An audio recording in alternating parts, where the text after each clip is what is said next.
Hi friends, नमस्कार। मैं हूँ M.K. Singhal. I am a chartered accountant, cost accountant and company secretary. I am from Noida. आज ये हमारी थर्ड वीडियो है और आज हम बात करेंगे industrial training for would be chartered accountants and would be cost accountants, या training with a CA firm और CMA फर्म। ये कई बार हमारे बहुत से जो फ्यूचर चार्टर्ड अकाउंटेंट्स हैं, वुड बी चार्टर्ड अकाउंटेंट्स हैं, जो आर्टिकल क्लर्क्स हैं, उनके माइंड्स में ये क्वेश्चन होता है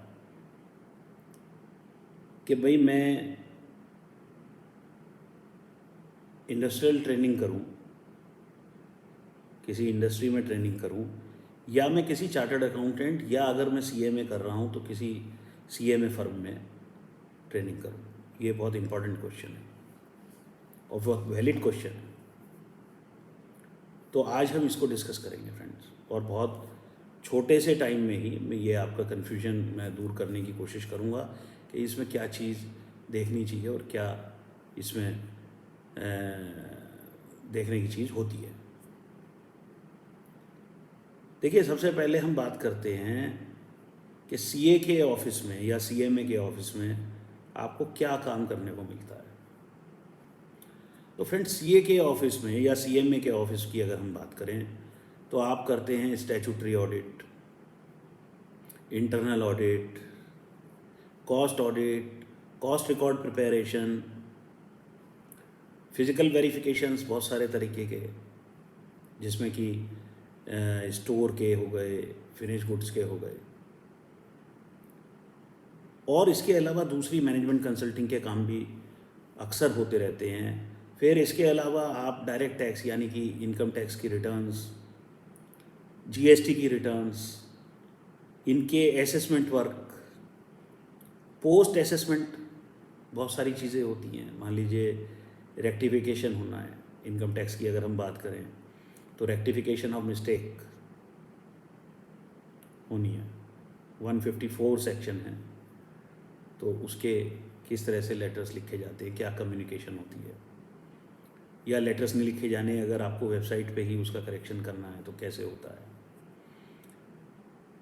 इसके अलावा एपीलेट वर्क, तो बहुत सारी तरीके के आपको अलग अलग तरह का, रोज़ अलग अलग तरीके का एक्सपोज़र CA या CMA के ऑफिस में होता है।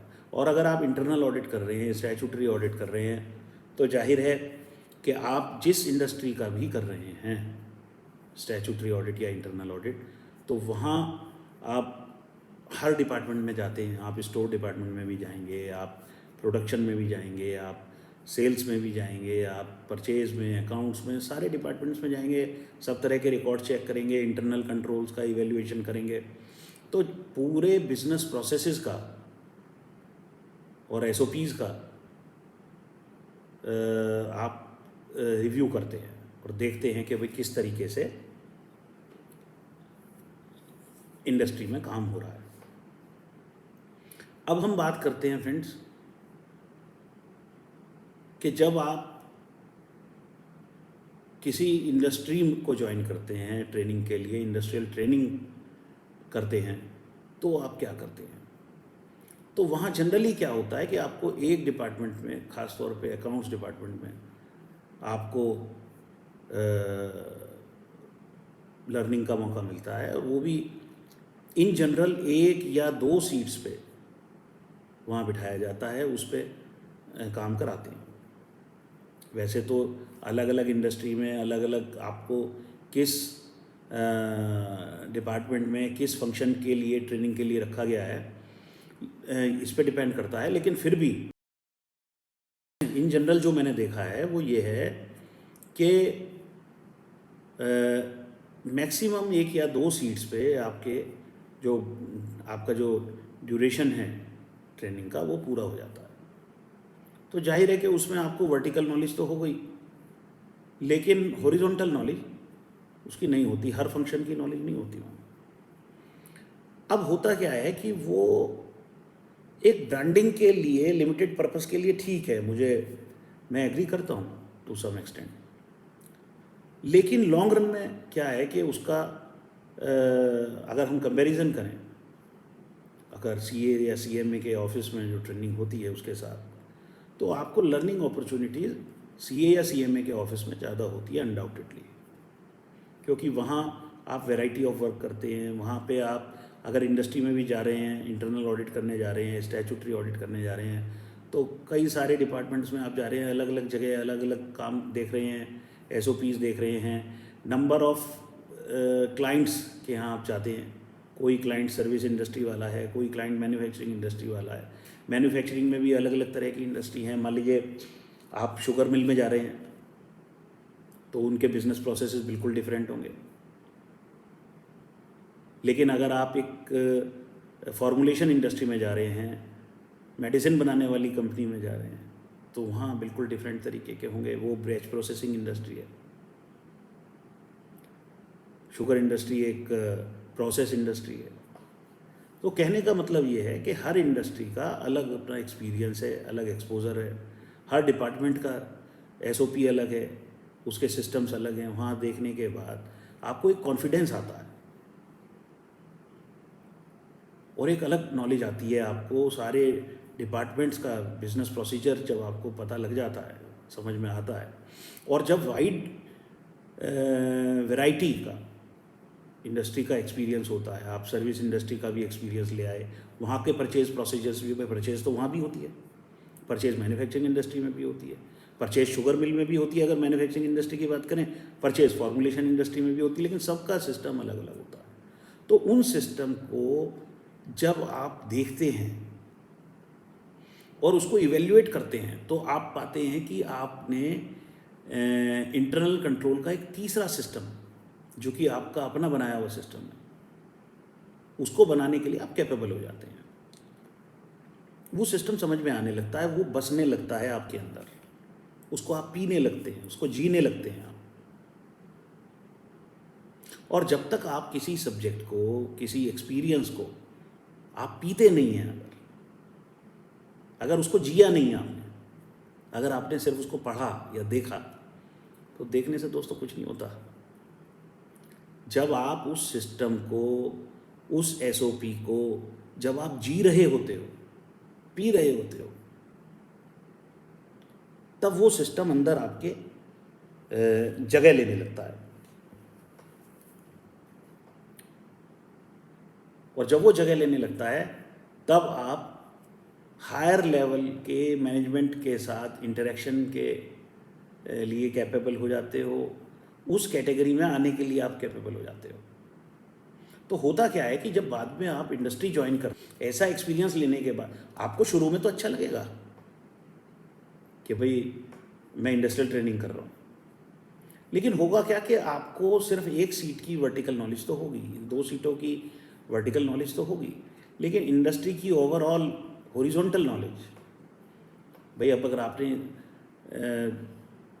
मान लीजिए अकाउंट्स में 2 सीट्स पे काम किया, 3 सीट्स पे काम किया या 1 सीट पे काम किया, तो स्टोर में तो नहीं गए ना आप।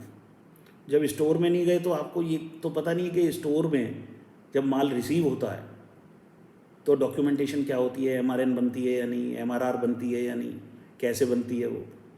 उसके बाद यूज़र को इन्फॉर्मेशन जाती है कि भाई आपने जो माल मंगाया था वो माल आ गया है ना। और फिर यूज़र जब उसे देखता है माल को, तो उसको वो एक्सेप्ट या रिजेक्ट करता है, या उसको ये बोलता है कि भाई मेरे को इमीडिएटली इसकी रिक्वायरमेंट है तो इसको डिस्काउंट पे एक्सेप्ट कर लो क्योंकि ये अप टू दी मार्क नहीं है। मान लीजिए कोई आइटम 99% प्योरिटी का चाहिए आपको, और वो प्योरिटी का लेवल आपका सपोज़ करिए 92% है, तो कई बार वो ऐसा कह देता है कि ठीक है भाई 10% डिस्काउंट ले लो और एक्सेप्ट कर लो। तो ये जो सिस्टम्स हैं, रिटर्नेबल गेट पास के सिस्टम हैं कि भाई एक डिपार्टमेंट का एसी ख़राब हो गया और वो बाहर चला गया रिपेयर के लिए, तो वो बाहर कैसे जाएगा? बिना आउटवर्ड गेट पास के तो बाहर नहीं जा सकता। तो अगर वो बाहर जा रहा है तो उसकी डॉक्यूमेंटेशन क्या हो रही है, फिर जब वो अंदर आ रहा है तो क्या डॉक्यूमेंटेशन हो रही है। तो कहने का मतलब ये है कि there are lot of systems in every department, which you need to know. If you want to be a good manager, if you want to be a business manager, जिसकी मैं बार बार चर्चा करता रहा हूँ और करता रहता हूँ और करता रहूँगा, क्योंकि मैं फिर आपको याद दिला दूँ कि आपकी पैदाइश कंप्लायंस मैनेजमेंट के लिए नहीं हुई है, और ना ही कंप्लायंस मैनेजमेंट में अब वो दम रह गया है। देखिए, ये बात समझ लीजिएगा, अगर आपको अच्छी सैलरी कमांड करनी है, क्योंकि मेरा पूरा फोकस इस बात पे होता है कि आपकी एम्प्लॉयबिलिटी कैसी है, आप कितने एम्प्लॉयबल हैं, आपकी सैलरी कितनी होनी चाहिए। इतना टफ कोर्स, सीए या सीएमए जैसा course, if you burn midnight oil and then you attain a degree, that should be coupled with the same level of knowledge. And when you command both, I mean degree and knowledge, तो आपकी salary भी अच्छी होनी चाहिए। तो मेरा focus पूरा इस बात पे होता है कि भाई you should become a business manager, not merely A compliance manager. ठीक है, कंप्लायंस मैनेजमेंट की अपनी इम्पोर्टेंस है, लेकिन वो बहुत छोटी इम्पोर्टेंस है, छोटी इम्पोर्टेंस।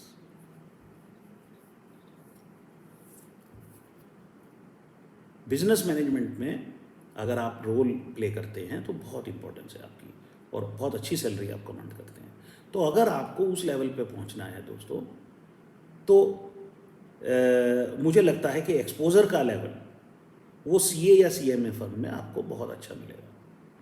अब वो फर्म का सिलेक्शन जो है वो बहुत इम्पॉर्टेंट है। तो मैं समझता हूँ कि अब आप का जो भी आपके दिमाग में कोई क्लाउड होगा अगर, कि भाई मैं इंडस्ट्रियल ट्रेनिंग करूं या सीए या सीएमए के ऑफिस में मैं ट्रेनिंग करूं, तो ये मैं समझता हूं कि काफ़ी हद तक क्लैरिटी इसमें आ गई होगी। और अगर आपका इससे रिलेटेड कोई भी अगर क्वेरी है तो वो हमने नीचे कमेंट बॉक्स में अपना ईमेल आईडी दिया हुआ है, आप उसमें डाल दीजिए, या आप कमेंट बॉक्स में लिखिए। मैं कोशिश करूँगा कि आपके उस क्वेरी का मैं रिप्लाई करूँ। उम्मीद है कि इससे आपको फ़ायदा होगा इस वीडियो से। तो अगली एक और वीडियो के साथ हम बहुत जल्द फिर मिलेंगे। Thank you, bye bye.